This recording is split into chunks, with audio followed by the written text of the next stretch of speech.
เกิดเตียดให้หาเรื่องบากใดเอาจะได้ปริเล็กตักได้เมียนตามกองกลางดังชีวิตจุมรอในคุ้มจิคอกร้อมสรกสรามบอลขัดกอกกง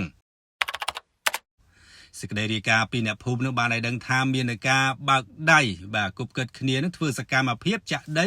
លុបព្រៃលិចទឹកដែលបំរុងនឹងពាត់ដីគេនឹងទំហំប្រហែលជា4ហត្ថតាបាទจะอาคังឆ្វេងទៅអាខាងស្ដាំទៅបាទកដាលហ្នឹងគឺមានព្រៃកោងកាងហើយបានធ្លាក់ទៅដល់សមុទ្របាទស្ថិតនៅក្នុងភូមិតាប៉ែនឃុំជីខក្រោមស្រុកស្រែអំបលខេត្តកោះកុងដែលមានការជាប់ពាក់ព័ន្ធនឹងជាមួយលោកមេឃុំនិងមន្ត្រីជំនាញនៅក្នុងមូលដ្ឋាននោះបរិមម្នាក់មិនស្គាល់ឈ្មោះជីឡានតាកូម៉ាបាទពាក់ផ្លាកលេខភ្នំពេញ 2BL 1347បានអាងថាលោកអាងទីដែលជាមេឃុំជីខក្រោមនេះជាអ្នករៀបចំក្នុងការចាក់ដីនេះសម្រាប់លោកគ្រាន់តែជាអ្នកស៊ីឈ្នួលហែកបងឲ្យគេទេ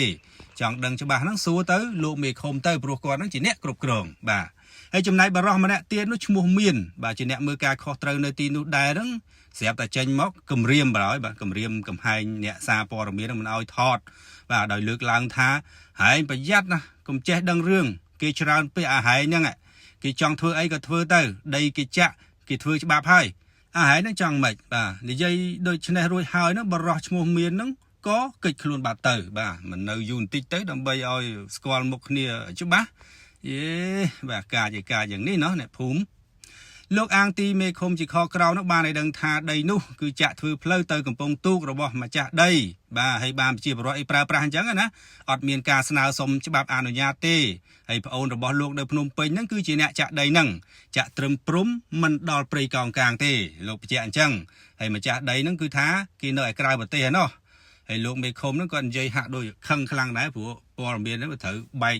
ធ្លាយទៅអ្នកផ្សេងទៀតជាពិសេសជំនាញបរិស្ថានអីជាដើមណាអញ្ចឹងគាត់ថាមកសួរទៅអីទៀតបើចុះផ្សាយហើយហ្នឹងបាទអញ្ចឹងដើមហេតុហ្នឹងគឺកន្លងទៅអ្នកសារព័ត៌មានក្នុងមូលដ្ឋានហ្នឹងគាត់បានព្យាយាមសួរដែរលោកមេឃុំណាហើយលោកមេឃុំគាត់ថារវល់ពងបាក់ឡានរវល់បាទអត់ឆ្លើយតបទេអញ្ចឹងក៏ខាងអ្នកសារព័ត៌មានហ្នឹងក៏ផ្សាយម្ដងហើយបាទផ្សាយម្ដងហើយសួរជំនាញទៅពាក់ព័ន្ធផ្សេងទៀតទៅបាទហើយនៅក្នុងនោះគឺថាលោកមួយគួងប្រធានបរិស្ថានតំបន់ប្រើប្រាស់ច្រើនយ៉ាងដងពេកហ្នឹងបន្ទាប់ពីទទួលដំណឹងពីអ្នកសារព័ត៌មានហ្នឹងលោកថានឹងឲ្យកម្លាំងអាស៊ានរៈនោះបាទចំនួន3នាក់នេះចុះទៅពិនិត្យមើល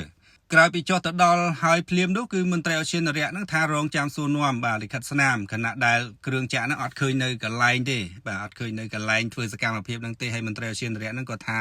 រកអត់ឃើញដែរបាទរកអត់ឃើញដែរក្រោយមកអ្នកសារព័ត៌មានគាត់ឃើញអាស្នាមបាទស្នាម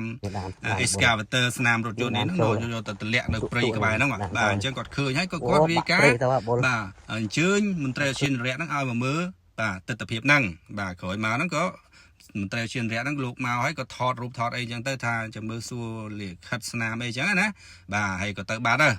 បាទទៅបាត់ហើយក្រោយមកហ្នឹងគេក៏ទៅជួបគ្នាជាមួយនឹងលោកមេឃុំនៅឯសាលាឃុំហ្នឹងបាទហើយក៏ចែកជើងគ្នាទៅបាទក្រោយមកហ្នឹងក៏ឃើញមានលិខិតឯណាកំណត់ហេតុដោយអ្វីដែលលោកមេឃុំគាត់ថានឹងជាបរិវត្តស្នើសុំទេបាទដើម្បីទៅដល់កំពង់ទូកឯណានោះប៉ុន្តែវាអត់ឃើញមានកំពង់ទូកទេឃើញទូកចតនៅតែហ្នឹងការឆ្ងល់ណាបាទអញ្ចឹងទេលោកមេឃុំគាត់លើកឡើងម្ដងចេះម្ដងចុះបាទម្ដងទាំងប្អូនគាត់អ្នកចាក់ដីហ្នឹងទេចាក់បន្តិចបន្តួចទេមិនដល់ព្រៃកោងកាងទេហើយម្ចាស់ដីគេហ្នឹងនៅឯណោះស្រុកក្រៅឯណោះដីហ្នឹងគឺថាបានចុះវាស់វែងជាប្រព័ន្ធហើយស្ថិតនៅក្នុងតំបន់កាត់ជ្រៀលទេបាទហើយក៏ជាអតីតដីចិញ្ចឹមបកាចិញ្ចឹមក្តាមអីចឹងទៅបាទប៉ុន្តែទស្សនវិជ្ជាជាក់ស្ដែងដោយតែក្នុងរូបភាពហើយបាទប្រិមិត្តគឺមានដើមកោងកាងបាទតែផុតនឹងតិចទៅហ្នឹងគឺចូលទៅដល់សមុទ្រហើយបាទអញ្ចឹងជំរាបថាធ្វើអីធ្វើទៅកុំឲ្យប៉ះពាល់ទៅដល់ផលប្រយោជន៍សាធារណៈបាទផលប្រយោជន៍សាធារណៈព្រោះដីលិចទឹកហើយស្រាប់តែមកមានការវាស់វែងហើយជាដីកម្មសិទ្ធិទៅហើយគាត់ថាមិនទាន់បានប្លង់រឹងឬក៏យ៉ាងណាទេព្រោះថាលោកមេឃុំក៏បញ្ជាក់ត្រឹមថាវាស់វែងជាប្រព័ន្ធបាទប៉ុន្តែទោះជាយ៉ាងណាច្រកចេញចូលមានបាទច្បាប់ធ្វើអ្វីមួយក៏ត្រូវតែធ្វើទៅតាមបាទលក្ខន្តិកៈដែរហើយបើចេះតែធ្វើបាត់ណាបានវាជាគំរូអាក្រក់វាជាគំរូអាក្រក់ទៅដល់អ្នកផងផ្សេងទៀតប្រទេសជាតិគេកំពុងតែរៀបចំឲ្យរៀបរយសម្ដាប់ធ្នាប់បាទច្បាប់មាននាំគ្នាអនុវត្តទៅហើយបើនៅតែអញ្ចឹងទៀតកាលណាបានទៅជាភ្លឺស្វាងបាទហើយបើនៅតែអញ្ចឹងទៀតកាលណាបានប្រសើរបាទ អរគុណយើងខ្ញុំនឹងអាប់ដេតបន្តទៀតបើទទួលបានដំណឹងថ្មីពីអ្នកពាក់ព័ន្ធបាទ